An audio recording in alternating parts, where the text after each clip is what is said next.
नमस्कार। शाम के अखबारों की चर्चा चाय के साथ। आज कुछ विषय गंभीर हैं और कुछ ऐसे विषय हैं जिस पर चर्चा होना बहुत ज़रूरी है।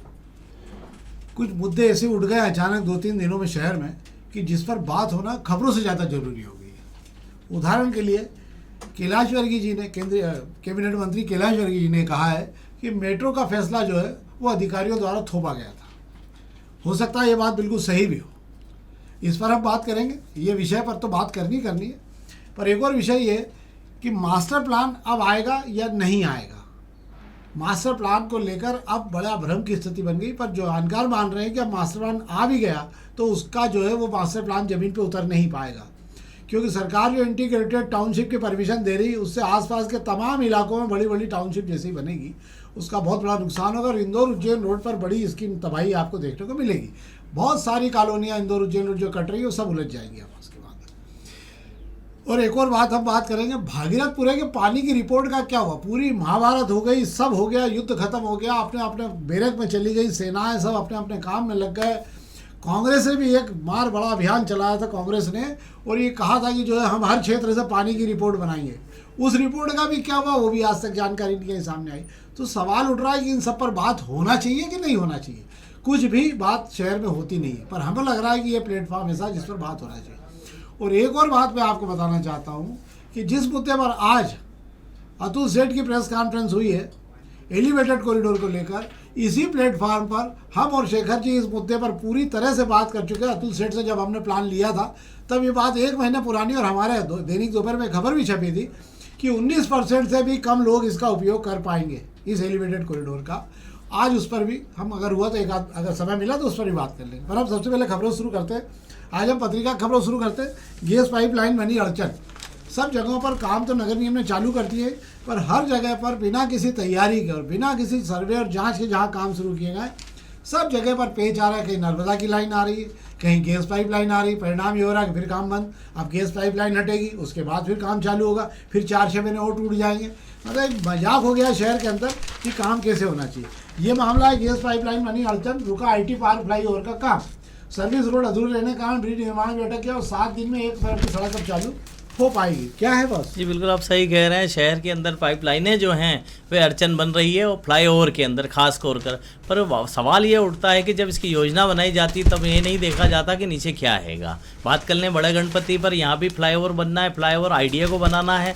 नीचे से नर्मदा और सीवर की लाइन जा रही है, उसको शिफ्ट करने के लिए नगर निगम को पैसा देना पड़ा है। नगर निगम काम चालू करेगा, उसके बाद में ही फ्लाईओवर की शुरुआत हो पाएगी। बात कर लेते हैं केसरबाग पुल की, बात कर लेते हैं केसरबाग के पुल में भी ये लाइनें अड़चन आ रही है। उन्हें हटाए बगैर जो है रेलवे अपना पुल बना नहीं पा रहा। 6 महीने से ठेकेदार इंतजार कर रहा है। अब बात आ गई IT पार्क चौराहे की। IT पार्क चौराहे पे MPRDC पुल बना रहेगा। अब MPRDC की पुल बनाने के लिए सर्विस रोड से उसे जो है जो अवंतिका गैस की लाइन जा रही है वो लाइन को हटवाना होगा। वो लाइन हटाने के लिए नगर निगम को पहल करना होगी। नगर निगम से ही अवंतिका को मंजूरी मिली हुई है। अब जब तक जो है गैस लाइन नहीं हटती MPRDC की, वहाँ की काम की रफ्तार भी धीमी है। हालांकि आपको बता दूंगा बैरिकेडिंग की गई है, काम बहुत हल्का हल्का चल भी रहा है, पर कब तक लोग परेशानी झेलेंगे। ये परेशानियाँ तब तक बनी रहेगी जब तक ज़मीन के नीचे की लाइनों को तेज़ी से रफ्तार से शिफ्ट नहीं किया जाता। एक और खबर हम कल जानकारी देते हैं आपको। बेमौसम जहां आम आने लग गए हैं, बेंगलुरु के खूब आम आ रहे हैं तेजी से शहर में, तो कोई आश्चर्य की बात नहीं कि आपको भी यार फरवरी खत्म होते होते तक बेहतरीन आम खाने और चूसने वाले मिलने लग जाएंगे। आप किसी से पूछ सकते हो कि आप आम चूस के खाते हो या आम काट के खाते हो, ये भी आप पूछ सकते हो बेमौसम कैसे खाते हो आप आम। पर इसके साथ में तरबूज और खरबूज भी बहुत तेज़ी से आ गए, जो कि फरवरी में आते नहीं थे। ये सब अप्रैल और मई की फसलें हैं जो बेमौसम होने के कारण तेज़ी से आ रही। ये बता रही है कि पर्यावरण का सिस्टम कहीं बिगड़ रहा है, ताकि जो फल समय पे आना चाहिए वो पहले आ रहे हैं। हालांकि फल ये वाले जो समय से पहले आते हैं, ऐसा कहा जाता है कि समय से पहले जो फल आते हैं वो स्वास्थ्य के लिए बहुत अच्छे नहीं होते, पर फिर भी बाजार में आ रहे हैं, शौकीन तो खा ही रहे। कैसा रमजान का महीना होने की वजह से तरबूज और खरबूज की जो आपने बात की है समय से पहले, मुझे ऐसा लगता है कि उन्हें लाने की कोशिश की गई है, उन्हें उगाने की कोशिश की गई है कि रमजान के महीने में इसकी खपत बढ़ जाती है। इसलिए कैसे भी किसानों ने तरबूज और खरबूज के लगाकर उसको फरवरी में ही आपके सामने पेश कर दिया जाएगा। हाँ, उन्होंने समझा दिया कि हो ही जाना, नहीं तो ध्यान रखना फिर ठीक नहीं होगा। अब हम बात कर ले रहे हैं प्रभात खंड की, एक ही खबर ले रहे हैं, बाकी सब दो खबरें कॉमन है आज काफ़ी कुछ। यूनिपोल खोल रहे हैं जेल की पोल। ये राजकुमार ब्रिज ओवर चढ़ने से पहले एक आपको याद होगा शायद पानी की टंकी के पास भी एक लग गया था होर्डिंग, जिससे जेल के अंदर की सारी कार्रवाई दिखाई देती थी। अब एक और यूनिपोल बिल्कुल दीवार से लगा दिया है बिना किसी, मुझे नहीं लगता कि जेल विभाग ने कोई अनुमति दी होगी, और वो इतना सुंदर तरीके से लगा है कि आप आराम से यूनिपोल चढ़ के जेल के अंदर भी कूद सकते हो, कोई दिक्कत नहीं है। जो बना हुआ है डिज़ाइन उसका बना हुआ है, पर फिर भी कैसे क्या अनुमति क्या है? जी बिल्कुल आप सही कह रहे हो। नगर निगम से शहर में यूनिपोल लगाने के जो टेंडर हुए हैं उसके अंदर, हालांकि ये बता दूं आपको कि ये जो यूनिपोल खड़ा किया गया है नगर निगम के फुटपाथ पर खड़ा किया गया, पर उसके पिछला जो हिस्सा है, मतलब वो जो फुटपाथ है उसके फुटपाथ का पिछला हिस्सा जेल की सरहद आ जाती हैगी, और उस सरहद तक इस यूनिपोल के जरिए मुझे लगता है पहुंचना आसान हो रहा है। इस वजह से ये खबर दी गई और मुझे लगता है कि इस पर वाकई नगर निगम को कार्रवाई करना चाहिए। अब हम अग्निमाल खबर की बात कर लेते हैं। अग्निमाल की एक दो खबरों पर हम बात करेंगे, बाकी सब सामान्य खबरें। इंदौर में शराब से 21,004 करोड़ रुपए कमाने का लक्ष्य रखा गया, मतलब इस बार जो है शराब थोड़ी ज़्यादा महंगी मिलेगी, सामान्य बात है। एक तो लाखों का टैक्स बकाया है जिन पर अब संपत्ति कर का अभियान नगर निगम राजवाड़ा तमाम जगह पर होर्डिंग लगे। आज कुछ मॉल वाल भी सील वील किए गए हैं। बकायादारों की सूची राजवाड़े में लग गई है, जिनका ज़्यादा बकाया वो राजवाड़े में जाके अपनी सूची देख सकते हैं। पहले मेरिट की सूची छपा करती थी परीक्षा वालों की, अब इनकी भी छपने लगी है, और इसमें काफ़ी का पैसा बाकी, कितना पैसा बाकी जी बिल्कुल आप सही कह रहे हैं। जो नगर निगम को एक मोटी रकम करोड़ों रुपया जो है शहर में से टैक्स के रूप में वसूल करना है, और ये कोई नई बात नहीं है, मुहिम हर बार चलती है। हालांकि नगर निगम इस बार देर से जागा हैगा, फरवरी ख़त्म होने आया है और सिर्फ नगर निगम के पास मौजूदा सत्र में यानी 31 मार्च तक का ही वक्त बचा है, इसलिए वसूली को तेज़ी दिखाई जा रही है और बड़े बकायेदारों के नाम चस्पा किए जा रहे हैं, उनके घर के आगे ढोल बजाए जा रहे हैं। और बात कर ली जाए तो जब्ती कुर्की की कार्रवाई भी हो रही है। आज शहर में कई जगह जब्ती कुर्की की कार्रवाई की गई हैगी। कई स्कूल कॉलेज पर भी जो पुराना बकाया उस पर भी तालाबंदी कर दी गई। मस्जिद की जो ट्रस्ट की जो जगह थी उन्होंने दुकानों का किराया नहीं भरने से कई दुकानें सील कर दी गई हैगी। तो मुझे लगता है ये नगर निगम का काम है, पर एक वक्त पर जैसे कहा था ना, जब एग्ज़ाम आती है, जब पढ़ाई करने लिए तैयारी करते हैं, ये वैसा ही हो गया हैगा। जब सत्र ख़त्म होने आ रहा है, जब इस तरीके के काम किए जा रहे हैं, कार्रवाई की जा रही है, मुझे लगता है इस तरह की कार्रवाई साल भर अगर की जाए तो जो आखिरी में परेशान ना होना पड़े। डाइवर्शन के प्रेस के लिए भी करोड़ों रुपए बाकी पड़े हैं। तमाम कॉलोनाइजरों ने जिन्होंने अपनी ज़मीनी कॉलोनियाँ काट दी अपनी ज़मीनों पर, उसका पैसा अभी नहीं मिला। अब जिला प्रशासन की टीम भी 1 या 2 दिन में मैदान में निकलने वाली गेती फावड़े लेकर, मतलब पूरे शहर में रेवेन्यू वसूली को लेकर आरटीओ परिवहन भी उतरने वाले हैं अपने पैसे की वसूली को लेकर। बिजली कंपनियाँ भी उतरने वाली हैं। 31 मार्च के पहले जिन पर भी बकाया है, एक बड़ा अभियान चलने वाला है कि कोई छोड़ा न जाए इसको लेकर, और जहाँ से जितना वसूला जा सकता है उसको वसूलने का अभियान चलाया जाए। पूरे शहर में आपको 2 महीना ज़बरदस्त वसूली होती दिखेगी, सड़क पर, गलियों में, घरों में, सब जगह पे। और आज जो अभियान चला उसमें कल्याण मार्ग, चिनार हिल्स, ट्राइकोन, पेट्रोल पंप सहित कई जगह पर संपत्तियों को घेराबंदी की गई है। एक और खबर आपको बता दें, आपको मकानों की नंबरिंग के साथ जनगणना की तैयारियां तेज हो गई है। सब जगह आप अगर सवेरे उठें और आपके मकान का नंबर डला हुआ दिखे लाल पीले रंग से भद्दे भद्दे अक्षरों में, तो आप समझ लेना कि जनगणना के लिए लोग आ गए जो अपने आपके मकान की दीवार पोत के चले गए। ऐसा बेरंगा लिख के जाते हैं वो कि आपका मकान पूरे गाँव में दिखने लग जाता है, भैया ही पोता गया आएगा। बड़ा विचित्र तरीके से पोतते हैं वो, बिल्कुल कूची मार देते हैं। 14 नंबर लिखना हो तो ऐसा लिख देते हैं बिल्कुल घुमा के वो, कि आपको अलग से देख के दया आएगी कि यार ये क्या कर दिया मकान का मेरे। पर ठीक है, अभियान शुरू हो गया जनगणना को लेकर।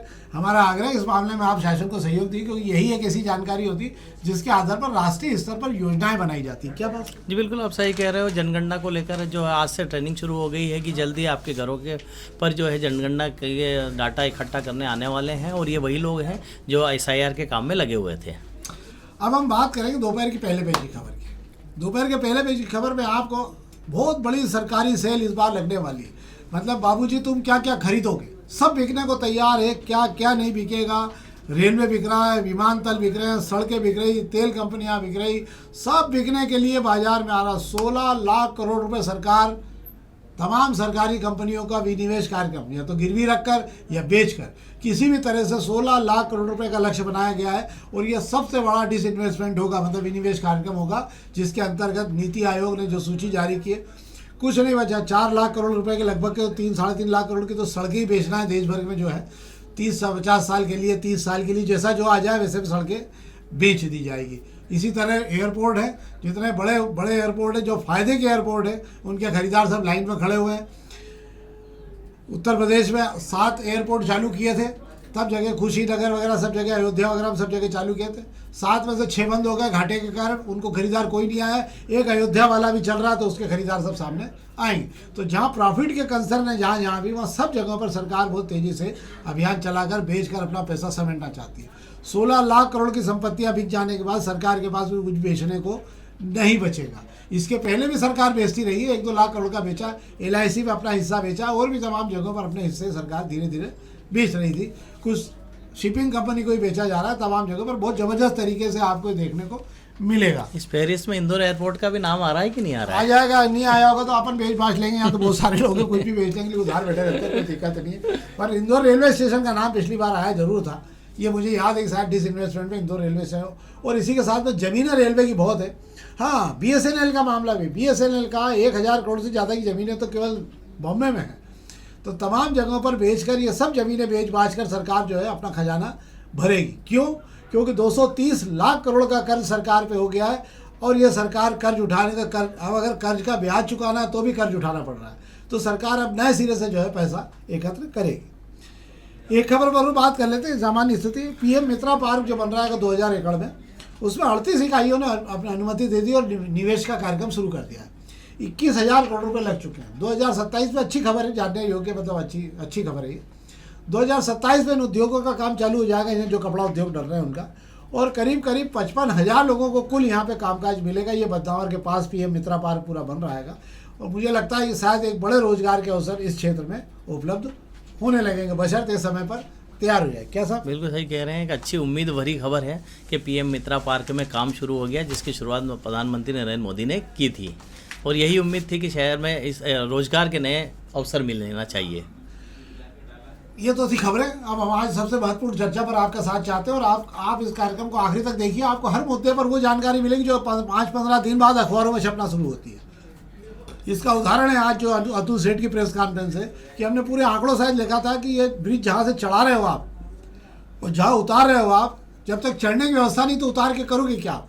बहुत ज़रूरी है कि हर 1 किलोमीटर पे आपको इसमें चढ़ने की व्यवस्था भी लगाना पड़ेगी, ताकि चढ़ने और उतरने का क्रम लगातार बना रहे। इसकी कोई तैयारी नहीं है, पर काम चालू हो रहा है। हमारे और आपके हाथ में कुछ ही नहीं रह जाएगा सिवाय सिर पीटने के। जैसे BRTS तोड़ा गया, जैसे मेट्रो का मामला, वैसे वैसे। अब सवाल उठता है सबसे बड़ा, कैलाश वर्गीय ने जी कहा है कि मेट्रो जो है थोपा हुआ फैसला है, इंदौर और भोपाल दोनों को लेकर कहा गया है। मैं भी ये मानता हूँ कि मेट्रो की अभी कोई ज़रूरत थी नहीं शहर को। क्यों? क्योंकि आपने जो 34-35 हज़ार करोड़ का प्रोजेक्ट बनाया, उसकी बजाय 2000 करोड़ रुपए में ये शहर न्यूयॉर्क की तरह ब्रिज बन जाते सारे के सारे, कि किसी चौराहे पे आपको रुकने की ज़रूरत ही नहीं पड़ती। क्योंकि वहाँ आज तक न्यूयॉर्क और बड़े शहरों में, अमेरिका जैसे शहरों में, वहाँ मेट्रो नहीं है।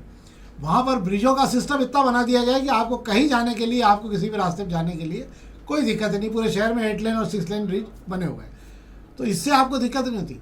और मुझे ये याद आ रहा है कि मैं जब भोपाल तक इसी मामले में गया था, तो वहाँ जब अधिकारी बात कर रहे थे, जब अधिकारियों ने कहा था शिवराज जी के बाद में, शिवराज सिंह चौहान को लेकर उन्होंने कहा था कि खुद शिवराज सिंह चौहान इतने भन्ना गए थे इस मामले पर, उन्होंने आखिरी समय में अधिकारियों से कहा था कि तुमने मुझे बहुत बुरा फंसवा दिया, ये पैसे कहाँ से निकलेंगे, कैसे निकलेंगे मुझे नहीं मालूम, पर उसका ब्याज भरते भरते अपनी कमर टूट जाएगी। बहुत बुरी तरह से उलझा दिया तुम लोगों ने, सबने मिलकर मेरे को। अब जैसे भी उससे बाहर निकलने का तरीका हो तो बताओ, उससे बाहर निकलने की तैयारी करो। ये शिवराज सिंह चौहान के आखिरी वाले चुनाव के पहले के शब्द थे, क्योंकि सारे अधिकारी जब अधिकारी चलाएंगे तो यही होगा। यही स्थिति आपको देखने को मिल रही है मास्टर प्लान को लेकर। कैलाश वर्गीय ने कल ये कहा है कि मास्टर प्लान मुख्यमंत्री के पास पड़ा। ये बात पिछले 6 महीने में 4 बार अखबारों में छप चुकी है कि मास्टर प्लान को अंतिम रूप दे दिया गया, केवल मुख्यमंत्री की हरी झंडी का इंतजार है। कैलाश वर्गीय ने अलग से कुछ नहीं कहा, कैलाश वर्गीय ने वही कहा जो पिछले 6 महीनों से अधिकारी भी यही कह रहे थे। अब सवाल उठता है कि मास्टर प्लान के आने का कुछ लाभ होगा इस शहर को? नहीं होने वाला। क्यों नहीं होने वाला? कि मास्टर प्लान के पहले आपने इंटीग्रेटेड टाउनशिप को परमिशन देती एकल खिड़की से, मतलब यहाँ कुछ नहीं होगा। 50 एकड़ की टाउनशिप ले जाओ, एक ही जगह खिड़की पे जो भी लेन देन करना हो, और आप भोपाल से अपना करा के लाके टाउनशिप बना सकते हैं। 50 एकड़ की टाउनशिप बन जाने का क्या हो रहा है, जहाँ जहाँ भी मास्टर प्लान को लेके जो आपने तैयारियाँ की थी, अगर उसके बीच में कहीं भी इंटीग्रेटेड टाउनशिप आ गई तो वहाँ मास्टर प्लान आपका कोलैप्स हो जाए, क्योंकि आप पहले से ही परमिशन देगा। उलझेगा क्या?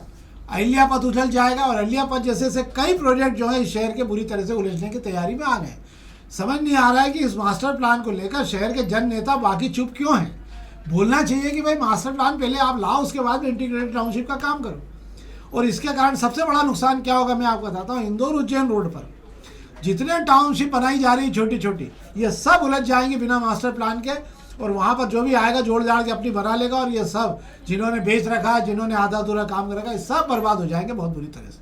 क्या है बात? जी बिल्कुल आप सही कह रहे हैं। बाद में मैं आपके पहली वाली शुरुआत से करता हूं कि शहर की जो मेट्रो की जो अगर बात की जा रही है, कैलाश विजय ने बिल्कुल सही कहा है कि मेट्रो इस शहर को थोपा गया फैसला है। ये हम लोग पहले दिन से कह रहे हैं, ये शहर को आज मेट्रो की ज़रूरत नहीं है। आप इस शहर के ट्रैफिक की अगर चिंता कर रहे हैं तो आपको इस शहर को एलिवेटेड कॉरिडोर दीजिए, शहर की लाइफलाइन कहे जाने वाले MG रोड पर दीजिए, आप जवाहर मार्ग पर दीजिए, आप सुभाष मार्ग पर दीजिए, एलिवेटेड कॉरिडोर यहाँ से दीजिए। आप इस शहर को पूर्व से पश्चिम की तरफ जोड़ने के लिए कॉरिडोर दीजिए, आप उत्तर से दक्षिण की ओर जोड़ने के लिए भी कॉरिडोर दीजिए। आपको शहर की इतनी चिंता है, शहर का ट्रैफिक अगर आप सुधारना चाहते हैं।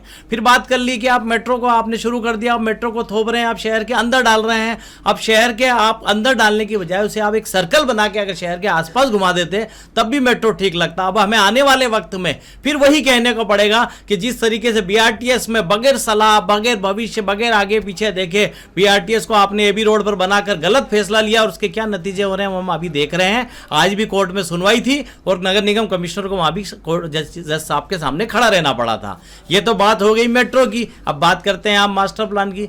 मास्टर प्लान जब तक आप समय पर नहीं देंगे यही हाल होते जाएंगे। जैसा कि सर ने आपको बताया, मास्टर प्लान की एक समय सीमा होती है। आप मास्टर प्लान कहाँ का ला रहे हैं? आप 2035 का मास्टर प्लान ला रहे हैं और 2000 आपके 26 हो चुके हैं। ऐसे में उस मास्टर प्लान का औचित्य क्या बचाएगा? पिछली बार भी अगर आप बात कर लें, आपको 2001 में मास्टर प्लान जो जारी करना था 21 का, वो आपने 2008 में मास्टर प्लान जारी किया। अब मास्टर प्लान बनाने में आप देरी करेंगे जब तक जो मास्टर प्लान की जो आपने नियम कायदे बनाए हैं वो नियम कायदे टूट चुके होंगे। जिस तरीके से आप बात करें एकल खिड़की से टाउनशिप पे हाई राइज इमारतें और सारी चीजें बन रही है, वह मास्टर प्लान का रास्ता कहा जाता है कि रास्ता भी वही अफसर निकाल के देते हैं जो मास्टर प्लान बनाने में शामिल होते हैं। फिर वही बात कि मास्टर प्लान आ रहा है। मुझे नहीं लगता कि किस अलादीन के चिराग में से निकल मास्टर प्लान आ रहा है कि जब बन चुका है तो उसे सामने रख दीजिए, नहीं बना है तो कह दीजिए कि अभी नहीं बना है, अब जो है अगली बार जो बनाएंगे 2035 के बाद का बनाएंगे, तब तक जो जैसा है वैसा चलने दिया जाए। सही बात है। आप इसको समझ लीजिए कि बहुत बड़ा नुकसान इस शहर का हो रहा है, और मास्टर प्लान के कारण आपको मालूम नहीं, शायद हो सकता है, पर तमाम पूरे शहर के विकास की रफ्तार रुक गई। तमाम जगह पर औद्योगिक क्षेत्र रुके पड़े हैं, नए औद्योगिक क्षेत्र बन नहीं पा रहे हैं। बड़ी दुर्भाग्यपूर्ण स्थिति हो गई इस शहर में कि इस शहर की वाइस ही खत्म हो गई। किसी ज़माने में इस शहर की आवाज़ हुआ करती थी, जब इस शहर से आवाज़ उठती थी तो पूरे शहर से वाह होता था। अब तो आधे से ज़्यादा राजनेता भाई साहब वाले हो गए। जी भाई साहब बता दीजिए, जी भाई साहब आप जैसा बोलोगे वैसा कर देंगे। चूल्हे में जाए आदमी तो कल भी मर रहा था और आज भी मरेगा। आइए आप भागीरथपुरी की बात भी इसी के साथ कर लेता हूँ मैं। जिस पानी की रिपोर्ट को लेकर हाई कोर्ट में केस चलता रहा, नगर निगम तमाम प्रयास करके ढिंडोरा पीटती रही। आपको आश्चर्य होगा कि वो पानी की रिपोर्ट आज तक कहाँ है किसी को नहीं मालूम। मतलब पानी की रिपोर्ट कहाँ चली गई, इस पर तो कोई बात होना चाहिए। बड़ी दुर्भाग्यपूर्ण स्थिति कि पानी की रिपोर्ट नहीं है। इधर कांग्रेस ने घर घर जो है अभियान चलाया था वार्ड में कि हम स्वच्छ पानी को लेकर जांच करेंगे। वही भैया लोग कहाँ खा खुआ गए, रिपोर्ट गोल घर पे कर दी कि किसी को मालूम ही नहीं। हवाबाजी के अलावा कोई भी आदमी ज़मीन पर काम करना नहीं चाहता। इस शहर को अधिकारियों ने पूरी तरह बर्बाद कर दिया और ये शहर अब अधिकारी चला रहे हैं।